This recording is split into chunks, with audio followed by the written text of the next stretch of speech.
നാം മനസ്സിലാക്കണം, നമ്മുടെയൊക്കെ അഹ്ലുസുന്ന വൽ ജമാഅ പവിത്രമായി കരുതുന്ന ഏതാചാരമാണെങ്കിലും അതിനെല്ലാം പ്രമാണത്തിന്റെ പിന്തുണയില്ലാത്ത ഒരു കാര്യവും നമ്മൾ അനുഷ്ഠിക്കുന്നില്ല. നമുക്കറിയാം, ഈ മനുഷ്യ ജീവിതം അവസാനിക്കും. മരണത്തോടുകൂടെ അവൻ ഒരു പുതിയ ജീവിതത്തിലേക്ക് പോകുകയാണ്. മരണമെന്നത് അസ്തമയമല്ല. മരണമെന്നത് ഒരിക്കലും അസ്തമയമല്ല. അൽ മൗതു ലൈസ ബിഅദ്മി മഹ്ദിൻ വലാ ഫനാഉ സർഫ്, ഇല്ലാതെയാവലല്ല. വലാകിൻ തന്തഖിലു മിൻ ഹാലിൻ ഇലാ ഹാൽ, ഒരു ഹാലിൽ നിന്ന് മറ്റൊരവസ്ഥയിലേക്ക് പോവലാണ്. അപ്പൊ നമ്മൾ മനസ്സിലാക്കണം, നമ്മളും ബിദഅകളും തമ്മിൽ തർക്കത്തിലിരിക്കുന്ന വിഷയമാണ് ബാപ്പ മരിച്ചാൽ ഖുർആൻ ഓതണോ, ബാപ്പ മരിച്ചാൽ ഖുർആൻ ഓതണോ. കേരളത്തിൽ കവലകളിൽ വഹാബി ആശയം പുലമ്പുന്ന ഒരു മൗലവിയുണ്ട്. അദ്ദേഹത്തിന്റെ പിതാവ് അഹ്ലുസുന്ന വൽ ജമാഅയുടെ ആളായിരുന്നു. അദ്ദേഹം കവലതോറും പ്രസംഗിക്കുന്നു, മരിച്ചിടത്ത് ദുആ ചെയ്യാൻ പാടില്ല, മരിച്ചിടത്ത് ഖുർആൻ ഓതാൻ പാടില്ല.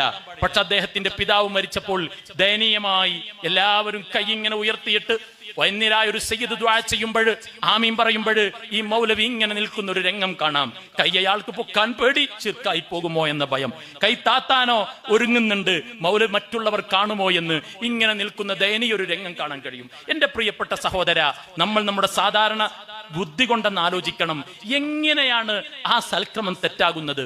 വിശുദ്ധ ഖുർആൻ അള്ളാഹുവിന്റെ കലാമാണ്.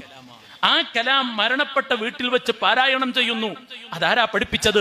അഷ്റഫുൽ ഖൽഖ് മുഹമ്മദുർ റസൂലുള്ളാഹി, അള്ളാഹുവിന്റെ റസൂൽ. ഇഖ്റഉ അലാ മൗതാകും സൂറത്ത് യാസീൻ, നിങ്ങൾ മരണപ്പെട്ടവർക്ക് വേണ്ടി സൂറത്ത് യാസീൻ ഓതണം. മുത്തുനബി സല്ലല്ലാഹു അലൈഹി വസല്ലം പറഞ്ഞു. സ്വഹാബത്ത് അത് കാണുന്നു, അവർ യാസീൻ ഓതുന്നു. മാത്രമല്ല, ഇമാം സുയൂത്തി റളിയല്ലാഹു അൻഹു ഈ വിഷയത്തിൽ ഒരു ഗ്രന്ഥം എഴുതി. ആ ഗ്രന്ഥത്തിൽ അവസാനം എല്ലാ തെളിവും പറഞ്ഞിട്ട് ഹദീസ് ഉദ്ധരിച്ചിട്ടുണ്ട്, ആയത്ത് ഉദ്ധരിച്ചിട്ടുണ്ട്.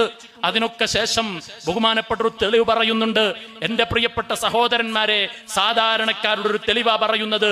ആയത്തും ഹദീസും ഒന്നും എല്ലാം ഉദ്ധരിച്ചതിനു ശേഷം പറയുന്നു, വബി അന്നൽ മുസ്ലിമീന മാ സാലു ഫീ കുല്ലി മസ്റിൻ വഅസ്റിൻ യജ്തമിഊന വയഖറഊന മിൻ ഗൈരി നകീരിൻ ഫസാറ ദാലിക ഇജ്മാ. എന്താ പറഞ്ഞതിന്റെ അർത്ഥം? മറ്റൊന്നുകൂടെ പറയട്ടെ, ആയത്തും ഹദീസും പറഞ്ഞു, ഒന്നുകൂടെ പറയട്ടെ. വബി അന്നൽ മുസ്ലിമീൻ, മുസ്ലിമീങ്ങൾ മാ സാലു, അവരായിക്കൊണ്ടേയിരുന്നു. ഫീ കുല്ലി മസ്റിൻ വഅസ്റിൻ, എല്ലാ ടൗണിലും എല്ലാ കാലത്തും. യജ്തമിഊൻ, അവർ ഒരുമിച്ച് കൂടും. വയഖറഊൻ, ഖുർആൻ ഓതും. അങ്ങനെ മരിച്ചവർക്ക് വേണ്ടി ഖുർആൻ ഓതും. മിൻ ഗൈരി നകീരിൻ, ആരും അതിനെ വിമർശിച്ചിട്ടില്ല. അതുകൊണ്ട് ഫസാറ ദാലിക ഇജ്മാ, അത് മുസ്ലിമീങ്ങളുടെ ഏകോപന അഭിപ്രായമാണ് മരിച്ചിടത്ത് ഖുർആൻ ഓതുക എന്നുള്ളത്.